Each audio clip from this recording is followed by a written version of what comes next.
इस सृष्टि का सृजन क्यों हुआ, अभी उत्तर नहीं दे पाते क्यों हुआ, पर पता नहीं जी क्यों हुआ। जितने धरती पर वृक्ष हैं, वनस्पति है, अन्न है, धान्य है, पशु हैं, पक्षी हैं, मनुष्य हैं, उन सब का उद्देश्य केवल यज्ञ यज्ञ और यज्ञ।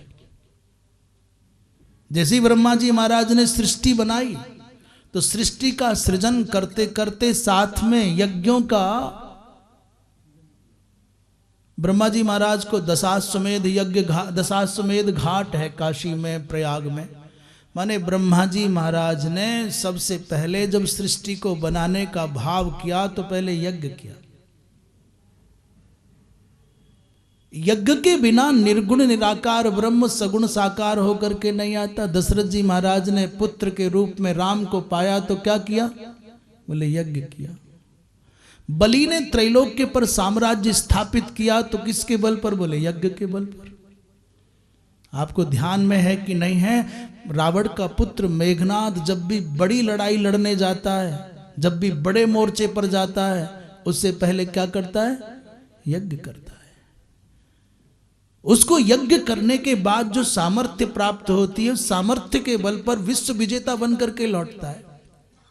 जब अंतिम युद्ध में लक्ष्मण के साथ में झगड़ा लड़ाई होनी है, संघर्ष होना है, और मेघनाद यज्ञ कर रहा है, विभीषण जी ने कहा प्रभु यदि मेघनाद ने आज का यज्ञ कर लिया तो फिर मेघनाद किसी से बद्ध नहीं होगा, किसी की पकड़ में नहीं आएगा, इसलिए आज का यज्ञ विघ्न होना चाहिए। तब भगवान ने हनुमान जी को, जामवंत जी को, विभीषण जी को लक्ष्मण जी के साथ में भेजा और उस यज्ञ में विघ्न डलवाया। यज्ञ विद्या ऐसी अमोघ है कि सृष्टि में इससे बढ़कर के कोई वैज्ञानिक आत्मोत्कर्ष का साधन नहीं है। ये विशुद्ध वैज्ञानिक है, परंतु होना विधि पूर्वक चाहिए। यज्ञ का मतलब अग्नि जला करके उसमें चौराहे पर बैठ करके और पीला डंडा झंडा लेकर के हा हा हा करना नहीं है कि रविवार है चलो 4 बैठ जाओ, हो गया काम।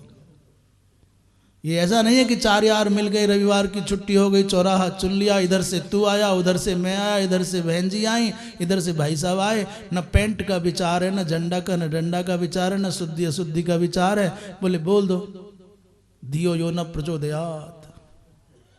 गायत्री मंत्र को तो आज के लोगों ने ऐसा बना दिया जैसे रसगुल्ला है, रबड़ी है, खरीदो खाओ और मजे उड़ाओ। ये पराशर जी महाराज कहते हैं कि यज्ञ निष्पत्तये यज्ञस्तथासाम हेतुरुत्तमः। ये जो भी कुछ निर्माण हुआ वो यज्ञ के निमित्त हुआ है, वो यज्ञ के निमित्त है। यज्ञ का फल क्या है, बोले अहन्य अनुष्ठानम यज्ञानाम मुनि सत्तमा उपकार करम पुंसाम क्रियमाणाघ शांतिदम। भैया नित्य नित्य यज्ञ हो, उस यज्ञ के द्वारा मनुष्य का परम उपकार होता है, मानवता का बड़ा बड़ा भला होता है।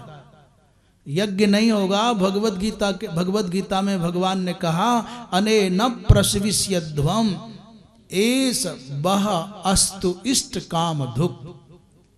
इष्ट कामनाओं की पूर्ति करने वाला सृष्टि में कोई आराधन है तो यज्ञ है। जो चाहिए वो मिले और जब चाहिए तब मिले और जैसा चाहिए वैसा मिले,